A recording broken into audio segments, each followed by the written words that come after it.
RTC ఉద్యోగులకు Ponnam Prabhakar PRC ప్రకటించి good news తెలిపారు. వారికి 21% ఫిట్మెంట్ ఇవ్వనున్నట్లు తెలిపారు. జూన్ 1 నుంచి కొత్త ఫిట్మెంట్ అమల్లోకి వస్తుందని తెలిపారు పొన్నం ప్రభాకర్.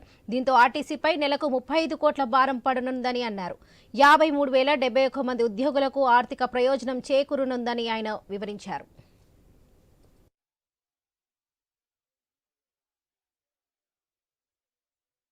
తర్వాత 48 గంటల్లోనే ఆర్టీసీకి సంబంధించి ఒక కార్యక్రమాన్ని ప్రభుత్వం ఇచ్చింది. మహాలక్ష్మి కార్యక్రమం మీద మహిళలందరికీ ఉచితంగా బస్సు ప్రయాణ సౌకర్యం. దాన్ని సంస్థ యాజమాన్యం, సిబ్బంది, ముఖ్యంగా డ్రైవర్లు, కండక్టర్లు ప్రభుత్వం నిర్దేశించినటువంటి ప్రకటించిన కార్యక్రమాన్ని అమలు చేసే విషయం లోపల 100% శ్రమపడి ఎన్ని ఇబ్బందులున్నా ప్రభుత్వ కార్యక్రమ విజయవంతం లోపల వాళ్ళ బాధ్యత నిర్వహించారు. ముఖ్యంగా వాళ్ళందరికీ కూడా హృదయపూర్వకంగా అభినందనలు తెలియజేస్తాను. రాష్ట్ర ప్రభుత్వం తరఫున, సంస్థ తరఫున.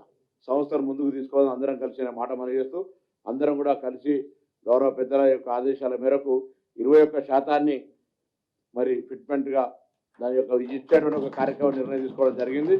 దానివల్ల ఆర్థిక భారంగా దాదాపు 35 కోట్ల పైన పర్ మంత్ భారం పడుతోంది. ఉదాహరణకు పర్ ఇయర్ 418 కోట్ల భారం.